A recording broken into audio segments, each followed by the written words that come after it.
لله رب العالمين الرحمن الرحيم مالك يوم الدين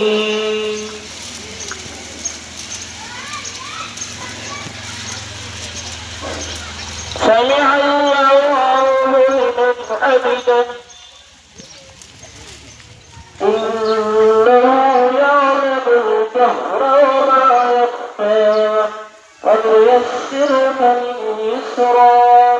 فذكر إن نفعت الذكرى سبح اسم ربك الأعلى الذي خلق فسوى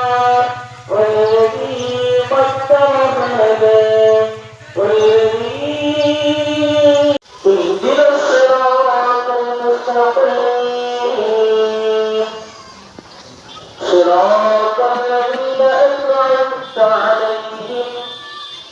غير المغضوب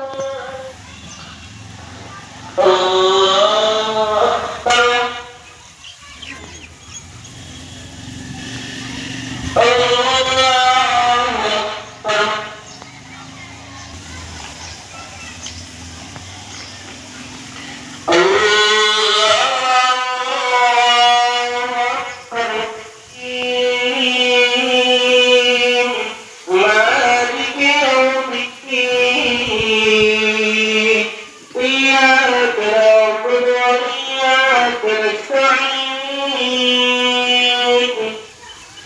اهدنا الصراط المستقيم عليهم ولا الضالين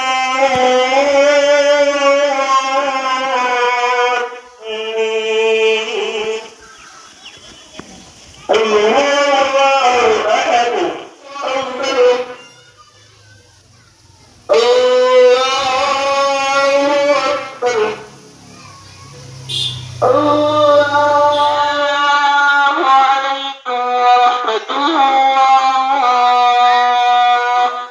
السلام عليكم ورحمة الله الله أكبر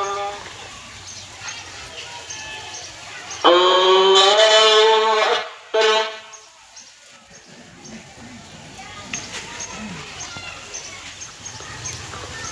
الله أكبر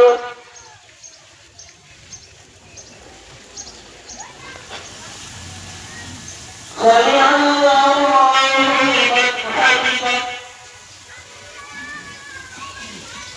সমূহ ইছলাম ধৰ্মাৱলম্বী লোকসকলৰ লগতে প্ৰথমে আমি সমগ্ৰ দেশবাসীলৈ পবিত্ৰ ঈদ উল আজহাৰ শুভেচ্ছা জ্ঞাপন কৰিছোঁ, শুভকামনা জ্ঞাপন কৰিছোঁ যে আজিৰ এই পবিত্ৰ ক্ষণত সকলোৰে মংগল হওক, সমগ্ৰ ভাৰতবৰ্ষৰ মংগল হওক, তাৰ লগতে সমগ্ৰ দেশবাসীৰ মংগল হওক আৰু এই ঈদে সকলোৰে মাজত যি ভাতৃত্ববোধৰ এনাজৰী আমি যাতে সকলোৱে মিলা প্ৰীতিৰে বসবাস কৰিব পাৰোঁ, সমাজৰ যি অপশক্তি আছে সেই অপশক্তি নাহক আৰু আমি সকলোৱে একেলগে নামাজ পঢ়িছোঁ, আল্লাহৰ ওচৰত দোৱা প্ৰাৰ্থনা কৰিছোঁ যাতে সমূহ মানৱ গোষ্ঠীৰ যাতে মংগল কামনা হয় তাৰ কাৰণে দোৱা কৰিছোঁ। আমি যাতে সকলোৱে অসমত শান্তি হিচাপে বসবাস কৰিব পাৰোঁ, হিন্দু মুছলমান একতাৰ এনাজৰীৰে চলিব পাৰোঁ তাৰে কামনা কৰিছোঁ আৰু এই উৎসৱে সকলোৰে মনৰ আশা পূৰণ হওক, অপশক্তি নাহওক তাৰে কামনা কৰিছোঁ আৰু বিশেষকৈ আমি আপোনালোকলৈও ঈদৰ পবিত্ৰ শুভেচ্ছা জ্ঞাপন কৰিছোঁ এই মুহূৰ্তত।